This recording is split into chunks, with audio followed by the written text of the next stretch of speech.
100% prove అయిన ఇటువంటి కేసెస్లో, అంటే ప్రూవ్ అయిపోవడం అంటే almost proven but not in the court of law, వాళ్ళని రోడ్డుకి ఈడ్చి పబ్లిక్ ప్లాట్ఫామ్ మీద నిలబెట్టి వాడి బాడీ పార్ట్స్ అన్ని కూడా కట్ ఆఫ్ చేసేసి వంటి క్రూరమైన శిక్షలు విధిస్తే ఖచ్చితంగా ఇంకోసారి రేప్ చేయడానికి భయపడతారని చెప్పి ఆడపిల్లలు చాలా మంది ఫీల్ అవుతారు. I disagree with that point. ఇక్కడ 2 పాయింట్స్ అండి. ఒకటి, first of all process of court అనేది ట్రూత్ ఫైండ్ అవుట్. ఇప్పుడు ఏంటి అంటే ఒక చిన్న డైవర్ట్ చేసి ఎగ్జాంపుల్ చెప్తాను. కసాబ్ అనేవాడు వచ్చి కొన్ని వందల మందిని చంపేశాడు బాంబేలో 26/11. అది మొత్తం కంట్రీ అంతా 27 తెలిసిపోయింది. ఎందుకంటే ఫోటోలు దొరికినాయి, బీటీ సెంటర్లో ఫోటో తీశారు. అందరు చాలామంది ఏంటి ఫీలింగు, అసలు ఆయన నరికేయాలి, ఆయన హ్యాంగ్ చేసేయాలి ఇమీడియట్గా, ఆడికి మళ్ళీ ట్రయల్ ఏంటి అది అసలు కసాబ్ అని నీకు ఎలా తెలుసు? మీడియాలో వచ్చింది. అంటే మీడియా చెప్పింది యాజ్ ఇట్ ఈస్గా మీరు నిజం అని తీసేసుకోండి, ఇంకా కోర్టులో ఎందుకు అసలు అవసరం లేదు. సో కోర్టు ఏం చేస్తుంది, కోర్టులో ఒక జడ్జి అని కూడా ఇలా జరిగింది, ఏం జరిగింది 26 ఇలా జరిగింది, ఎవరు చేశారు, ఇతను ఎవరు, వీడి పేరు కసాబ్ అని మీరు ఎలా తెలుసు అది చెప్పాడు. తర్వాత విట్నెస్లు ఎగ్జామిన్ చేసాం. ఈ ఎగ్జామినేషన్ అంతా నిజం కనిపెట్టాడు, అసలు నిజంగా ఏం జరిగింది అని ఒక సిస్టమేటిక్గా ఫైండ్ అవుట్ చేయడానికి ఒక ప్రక్రియ అనేది న్యాయస్థానం అనేది అది. So that is the most important thing for any society. ఎందుకంటే ఆర్బిటరీగా నాకు తెలిసిపోయింది ఈయన చేసాడు, ఆయన చంపే ఈయన చంపే అనేది absolute anarchy. That there is no such thing as law. Point 1. దాని తర్వాత దాన్ని ఎంత స్పీడప్ చేయొచ్చు, దాన్ని ఇంకా ఎంత స్ట్రెంగ్తన్ చేయొచ్చు అని మీరు ఆలోచించాలి, కానీ ఆ ప్రాసెస్ తీసేయడం అనేది కరెక్ట్ కాదు.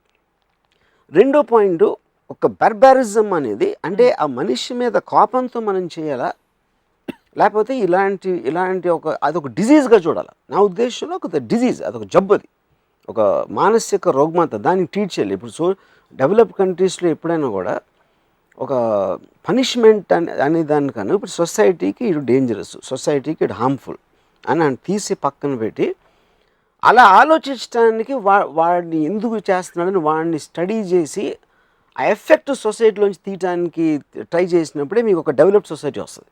లేకపోతే మీరు ఈ కన్ను తీసాడు కానీ ఈ కన్ను తీసేయండి, ఆడేదో ఇది చేశాడు కాబట్టి ఇటు చేయి నరికేయండి, తల నరికేయండి అంటే that is only going to have a regression in some countries, right?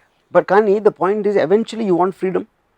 ప్రతి మనిషికి అంటే ఎప్పుడైతే మీరు అలాంటిది పెట్టారో యు ఆర్ రిస్ట్రిక్టింగ్ ఎవ్రీథింగ్. ఒక గవర్నమెంట్ ఒక షరియా లా లేకపోతే వాట్ ఎవర్ ఏ కంట్రీ ఏం ప్రాక్టీస్ చేసినా దాంట్లో మీకు ఇది చేయకూడదు అది చేయకూడదు, ఒక స్టేట్ అనేది ప్రివేల్ అయిపోతుంది అక్కడ. So quantum of punishment, quantum of క్రైమ్కి ఒక ఇది ఉండాలి. అంటే ఇప్పుడు దొంగతనం చేస్తే చెయ్యి నరికేయాలని ఉందనుకోండి సిస్టమ్, అది ఇచ్చేస్తే అలా చేసేయాలి అని, అది బర్బారిక్ లా. అది బర్బారిజం అంటే ఎందుకు, వాడు చేసిన పరిస్థితి ఏంటి, వాడు ఎందుకు చేశాడో అక్కడ ఉన్న పరిస్థితులు ఏంటి, ఇవన్నీ పరిగణలోకి తీసుకుని దాని మూలాన వీడికి ఎంత పనిష్మెంట్ ఇవ్వాలి అని ఒక హ్యూమెన్నెస్ నుంచి వస్తుంది. ఈసారి నువ్వు చేస్తే ఇది చేయి, తర్వాత ఇలా చేస్తే ఇలా అవుతుంది అని నేర్చుకునేటట్టు. కానీ మీరు ఇప్పుడు ఎంత పనిష్మెంట్, నిర్భయ కేసులో డెత్ సెంటెన్స్ వేసినా కూడా ఎవడు ఆగట్లేదు, రేప్ రేషియో అనేది రావట్లేదు. So punishment is not acting as a deterrent. మనం చేస్తున్నాం కదా ఒక ఇది 3 ఏళ్ళు దాటి మళ్ళీ వాడు అప్పీల్ చేసుకునే అవకాశం మనమే కల్పించి, అది ప్రాసెస్ ఆఫ్ లా. ఆ ప్రాసెస్ ఆఫ్ లా అనేది common. So long, that's what I'm saying. అది ఇప్పుడు మన పాపులేషన్ ఆస్పెక్ట్, ఇన్ని కేసులు పెండింగ్ ఉన్నాయి. ఇప్పుడు ఎవ్రీథింగ్ యథా రాజా తదా ప్రజలాగా we get what we deserve. మన పాలిటీషియన్స్ ఏంటి, మన రోడ్లు బాగాలేదు, మన పాలిటీషియన్స్ కూడా బాగాలేదు. మన పాలిటీషియన్స్ కై నడుస్తూ ఉంటారు. వాళ్ళు ఉన్న చోట రోడ్లు ఎంతకన్నా ఎందుకు బాగుంటాయి. ఇంకో చిన్న ఎగ్జాంపుల్ ఇస్తాను. ఒక 10 మంది పాకిస్తాన్ నుంచి వచ్చి ఒక బోట్లోంచి దిగి లోపలికి వచ్చారు కులాబదర్. నేను ఈ మధ్యన అక్కడికి వెళ్తే ఇద్దరు పోలీసులు ఉన్నారు అక్కడ. ఎందుకు అక్కడ దిగరు కాబట్టి. వాళ్ళు 100 మీటర్ల ముందుకు వెళ్తే అక్కడ ఉండరు. అంటే ఇదే ఎంత స్టూపిడ్గా, అది క్వశ్చన్ కాదు.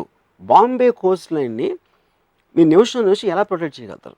మనం బయట నుంచి అనటం ఈజీ. అది 100 crores పాపులేషను, ఇంతమంది ఇది ఉండి మనకున్న ఏమంటుంది దాన్ని సోర్సెస్ కానీ రిసోర్సెస్ కానీ మనకున్న ట్రైనింగ్ కానీ ఇలాంటి రకరకాల ఎన్నో ఉంటాయి ఒక కంట్రీ నడపాలంటే. Obviously it is advancing, it's developing, nobody is doubting that. కానీ everything to happen exactly the way we want అనేది ఏ సొసైటీలో జరగదు. అది జరగడానికి ఛాన్సే లేదు.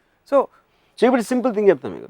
పోలీసులు అమ్మాయిలకి రక్షణ కల్పించాలంటే ఏం చేస్తారు? రక్షణ ప్రతి అమ్మాయికి ఒక కానిస్టేబుల్ పెట్టారు అనుకోను. The instance the constable will rape జరిగింది, బాంబేలో జరిగింది. అది పట్టపగలు నారీమన్ పాయింట్ పోలీస్ స్టేషన్లో ఒక కానిస్టేబుల్ రేప్ చేశాడు అమ్మాయిని. అప్పుడు నేను కానిస్టేబుల్ని పెడితే సేఫ్టీ అది, ఎందుకంటే అది మైండ్ సెట్లోంచి వస్తుంది. యూనిఫామ్ వేసుకుని మాత్రం మీ మైండ్ అనేది మారిపోదు కదా. ఇంకొకటి మాటికి నా వెనకాల బాడీ గార్డ్ తిరుగుతూ నాకు ఇష్టమా? ఏ అమ్మాయి కన్నా నచ్చుతుంది అది? Nobody wants that kind of situation. మరి హైయెస్ట్ కామన్ ఫ్యాక్టర్ ఏదో ఒకటైనా తీయాలి కదా. One is lack of fear of law, correct. రెండోది మైండ్ సెట్ మార్చడం అనేది ఇట్స్ గ్రాడ్యువల్ ప్రాసెస్. రాత్రికి రాత్రి ఎవరో అందరూ మారిపోరు. Correct. So there should be ఒక ఇమీడియట్ రిలీఫ్, ఇంటరిమ్ రిలీఫ్ కైనా ఒక పద్ధతి ఏమైనా అవలంబించాల్సిన అవసరం ఉంది కదా. ఉదాహరణకి ఒక 2-3 శిక్షలు వరుసగా గబగబా వేస్తే అమ్మ బాబోయ్ వీళ్ళతో పెట్టుకోవద్దు, చట్టం మన వెంటాడుతుంది. ఎందుకంటే ఇందాక చెప్పాను ఫస్ట్ మన ఈ డిస్కషన్ స్టార్టింగ్లో, ఇట్ వోంట్ చేంజ్. ఎవరెవరి దగ్గర వాళ్ళు చేస్తారో వాళ్ళు అసలు ఎనరు. I don't think they will listen also, which is what the case of the Bombay rape case.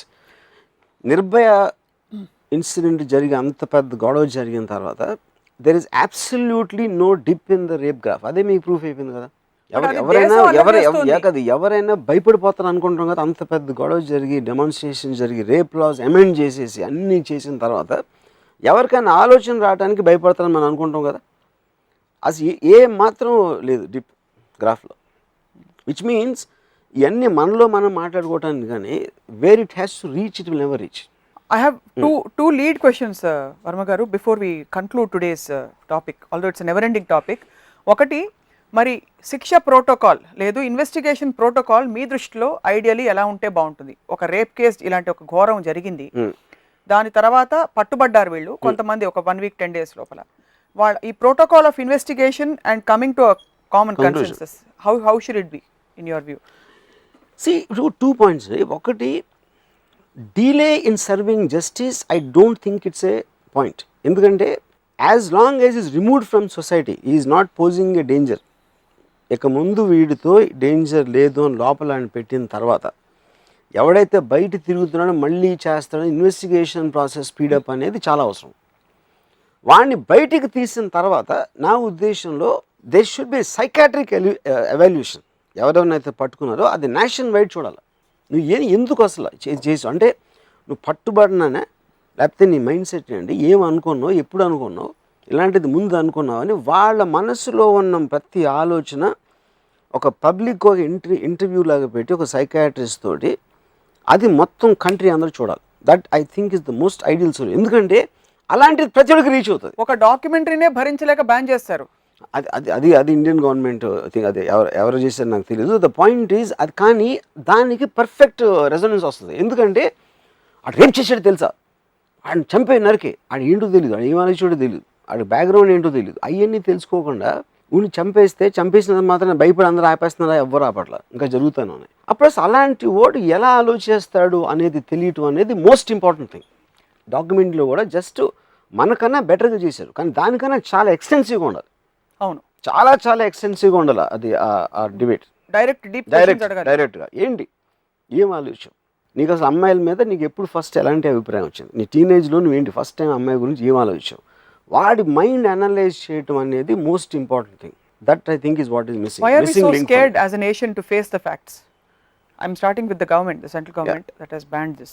I can't confirm the reasons, but my speculation ఒకటి ఇండియన్ బ్యాడ్ లైట్లో చూపెడుతుందా, లేకపోతే ఏదో మనం ఏదో పెద్ద గ్రేట్ కంట్రీ అయిపోయాం అంత ఇన్ని ఉన్నప్పుడు ఇలాంటి మైండ్ సెట్ ఉంది అసలు ఇంకా ఇండియాలో అనేది వరల్డ్కి తెలిసిపోతుందనే, లేకపోతే యూఆర్ గివింగ్ ఎ ప్లాట్ఫామ్. అంటే ఇప్పుడు ఒక మనిషికి వాడి మైండ్ సెట్ చేయడానికి ఒక ప్లాట్ఫామ్ ఇస్తుందని ఒక ఆర్గ్యుమెంట్ ఉంది. But that is the most important thing. వాడు ఈ మొత్తం ఇన్సిడెంట్లో నాకు ముఖేష్ సింగ్, అక్షయ్ ఠాకూర్ వాళ్ళ మైండ్ సెట్లు తెలియటం ఇస్ ద మోస్ట్ ఇంపార్టెంట్. మిగతా వాళ్ళు ఎవరు మాట్లాడినా it doesn't make a difference.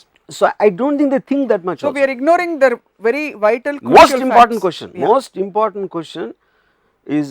important thing necessary is to have a one-to-one interview with all these people, with some concerned people who can ask the right questions.